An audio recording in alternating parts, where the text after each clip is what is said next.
Praise the lord. ప్రభువైన యేసుక్రీస్తు నామములో అందరికీ శుభము, జయము కలుగును గాక. ఆమేన్. దేవుడు మనకు ఇప్పటివరకు యేసుక్రీస్తు ప్రభువారి యొక్క అంటే ఈ యొక్క వాతావరణం అంటే ఈ యొక్క డిసెంబర్ నెల క్రిస్మస్ యొక్క నెలలో మనం ఆదికాండం నుంచి మరి ఆదాము దగ్గర నుంచి బోయజు వరకు చూసాము.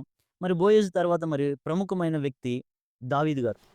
మత్తయి సువార్త 1 అధ్యాయం 5 వచనం చివరి భాగం చూద్దాం. బోయజు రూతునందు ఓబేదును కనెను. ఓబేదు యెషయాను కనెను. యెషయా రాజైన దావీదును కనెను. అంటే రాజవంశంలో పుట్టినవారు మరి రాజులే కాబట్టి యేసుక్రీస్తు ప్రభువారు యూదుల రాజుగా పుట్టారు. రాజుగా చనిపోయారు. రాజుగా రానయ్యున్నారు. మరి మొదటిగా యేసుక్రీస్తు ప్రభువారు చిన్న బాలుడిగా పుట్టారు. మరి తర్వాత రాజుగా వస్తున్నారు.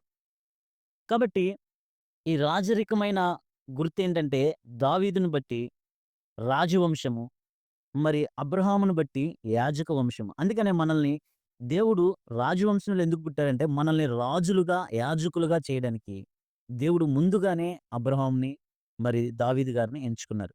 కాబట్టి మరి దావీదు గారు గొప్ప రాజు. మరి పుట్టినప్పుడు, పెరిగేటప్పుడు ఎలా ఉన్నారు? ఒక సాధారణమైన వ్యక్తిగానే ఉన్నారు.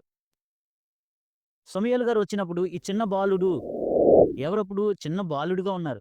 మరి అలాగే యేసుక్రీస్తు ప్రభువారు పుట్టినప్పుడు సాధారణంగా మరి చాలా గడ్డు పరిస్థితుల్లో ఉన్నప్పుడు పశువుల పాకలో జన్మించారు. గొప్ప గొప్ప వ్యక్తుల్ని దేవుడు సాధారణంగానే ఉంచుతారు. దేవుడు పనిచేసే విధానం వేరుగా ఉంటుంది. దేవుడు చూచే విధానం వేరుగా ఉంటుంది. అందుకనే సమూయేలు గారితో ఏమన్నారంటే, మనుషులు పై రూపాన్ని లక్ష్యపెడతారు. నేను అంతరంగాన్ని లక్ష్యపెడతానన్నారు. మనం సాధారణంగానే ఉండొచ్చు. ఇతరుల దృష్టికి చాలా తక్కువ వారిగా కనిపించొచ్చు. చిన్న చూపు చూడొచ్చు. కానీ దేవుడు అటువంటి వారి దగ్గర, అటువంటి వారి పట్ల దేవుడు అద్భుత కార్యాలు, ఆశ్చర్య కార్యాలు, ఘనమైన కార్యాలను చేస్తారు. దేవుడు పనిచేసే విధానం వేరుగా ఉంటుంది. మరి దావీదు గారు గొర్రెల కాపరి. మరి యేసుక్రీస్తు ప్రభువారు గొర్రెలకు మంచి కాపరి. యోహాను సువార్త 10 అధ్యాయం 11 వచనం చూస్తే.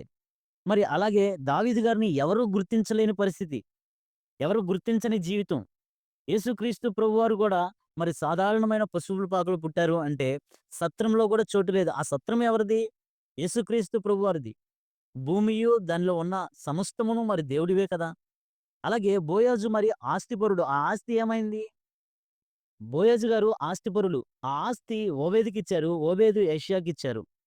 అలాగే మరి ఆనాడు సత్రంలో చోటు లేదు అంటే, ఆ సత్రము యెషయాది, తర్వాత దావీదు గారిది. మరి వానరుకి గూడా చోటు లేని పరిస్థితుల్లో సాధారణంగా జన్మించారు. ఈనాడు యేసుక్రీస్తు ప్రభువారు జన్మించాల్సింది పశువుల పాకలో కాదు, రాజవంశంలో కాదు, యోధా వంశంలో కాదు గాని, మన హృదయంలో పుట్టాలి. అది నిజమైన క్రిస్మస్. దేవుడు ప్రతిరోజు పుడుతూనే ఉంటారు. ఇది నిజమైన క్రిస్మస్. ప్రతి హృదయంలో పుట్టాలి. అది నిజమైన క్రిస్మస్. దేవుడు దావీదు గారిని హెచ్చించాడు. మరి యేసుక్రీస్తు ప్రభువారు ఆయన సిలువలో హెచ్చించబడ్డాడు. దావీదు గారు గొలియాతు మీద విజయం సాధించారు. యేసుక్రీస్తు ప్రభువారు పాపం మీద విజయం సాధించారు. మనం రావాల్సిన పాప శిక్షని ఆయన వెల చెల్లించి సిలువలో పాపం మీద జయమిచ్చి మనకు జయాన్నిచ్చారు. మనకి తండ్రికి వారసులుగా చేయడానికి యేసుక్రీస్తు ప్రభువారు దావీదుగా వచ్చి రాజవంశంలో పుట్టి సాధారణమైన జీవితం జీవించి రాజుగా చనిపోయి రాజుగా రానయ్యున్నారు. ఆయన వచ్చినప్పుడు ఇట్టి కృపను మనం పొందుకోవడానికి సిద్ధంగా ఉన్నామా? ఆయన తీసుకువెళ్ళడానికి సిద్ధంగా ఉన్నామా? ఆయన ఎందుకు జన్మించారు అంటే, నిన్ను నన్ను పరలోక రాజ్య నివాసులుగా చేయడానికి ఆయన జన్మించారు. దావీదు గారు సమూయేలు గారి ద్వారా అభిషేకం పొందారు. యేసుక్రీస్తు ప్రభువారు యోర్దాను నదిలో బాప్తిసం పొందారు. దేవుడు అభిషేకం లేనిదే ఎవరిని వాడుకోలేరు. కాబట్టి గొలియాతు మీద ఎలా విజయం సాధించారో, మనము గూడా పాపం మీద విజయం సాధించడానికి ఆయన సొంతగా తన శరీరధారిగా, దైవ స్వరూపి అయిన దేవుడు శరీరధారిగా వచ్చి, మన కొరకు సాధారణమైన జీవితం జీవించి, మన పాపాలని ఆయన మీద వేసుకొని, మనల్ని ఆయన సొత్తుగా చేసుకున్నాడు. మరి అలాంటి గొప్ప దేవుని యొక్క లక్షణాలు మనం కలిగి ఉన్నామా? దావీదు వలె దావీదు యొక్క లక్షణాలను మనం కలిగి ఉన్నామా? మనల్ని మనం పరిశీలించుకుంటూ, ఈనాడు పశువుల పాకలో కాదు గాని, మన హృదయంలో దేవుడు జన్మించినట్టయితే మనము పరలోక రాజ్య వారసులుగా ఉంటాం. ఇట్టి కృప దేవుడు మనకు, మన కుటుంబంలో ఉన్న ప్రతి ఒక్కరికి దేవుడు దయచేయును గాక. ఆమేన్.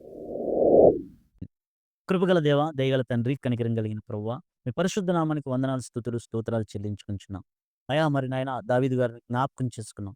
అయ్యా! మరి మీరు రాజులైన యాజక సమూహంగా మమ్మల్ని చేయడానికి రాజవంశంలోను నాయన యాజకత్వాన్ని నాయన మీరు మాకు దయచేశారు ప్రభువా. ఇట్టి కృపను నాయన మీరు మాకు దయచేసినందుకు వందనాలు, స్తుతులు, స్తోత్రాలు చెల్లించుకుంటున్నాం.